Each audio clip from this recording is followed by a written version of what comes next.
Oo, walang talata sa Habakuk na tuwirang nagsasabing si Jesus.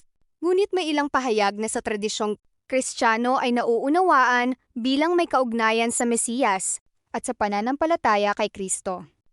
N. Habakuk 2 Tegenvier. Ang matuwid ay mabubuhay sa pamamagitan ng pananampalataya, ngunit ang matuwid ay mabubuhay sa pamamagitan ng kanyang pananampalataya. Habakuk 2-4. Ito ang pinakamahalagang talata ni Habakuk na iniugnay ng bagong tipan kay Jesus. Katuparan aplikasyon kay Jesus. Roma 1:17, ginagamit ni Pablo ang Habakuk 2-4 upang ipaliwanag ang katuwiran sa pamamagitan ng pananampalataya. Galatia 3:11, muling binanggit ang parehong prinsipyo.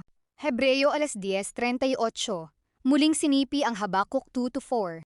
Sa pananaw ng bagong tipan, ang kaligtasan ay hindi nakabatay sa sariling gawa, kundi sa pananampalataya sa Diyos at kay Kristo.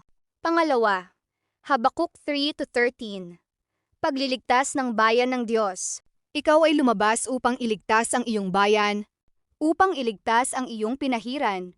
Habakuk 3:13. Ang salitang pinahiran ay maaaring tumukoy sa isang taong pinili-pinahiran ng Diyos. Dahil dito, may mga Kristiyanong nag-uugnay nito sa konsepto ng Mesiyas. Gayunman, mahalagang sabihin na sa orihinal na konteksto, ang talata ay isang panalangin pangitain ni Habakuk tungkol sa pagkilos ng Diyos upang iligtas at hatulan. Kaya hindi ito kasing direkta ng mga propesiyang mesiyanikong gaya ng Isaías 53 o Mikas 5-2.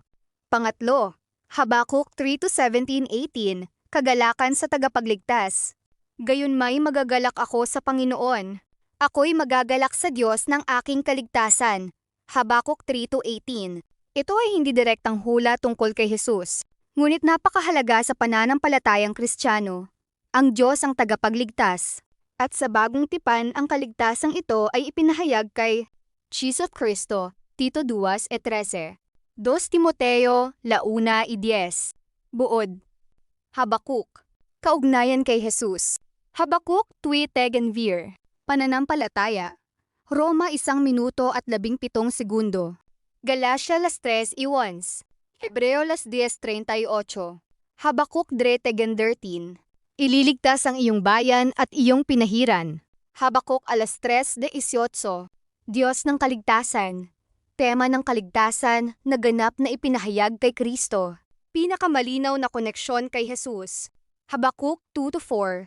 Ito, mismo ang ginamit ng maraming beses ng mga manunulat ng bagong tipan upang ipaliwanag ang buhay na nakabatay sa pananampalataya.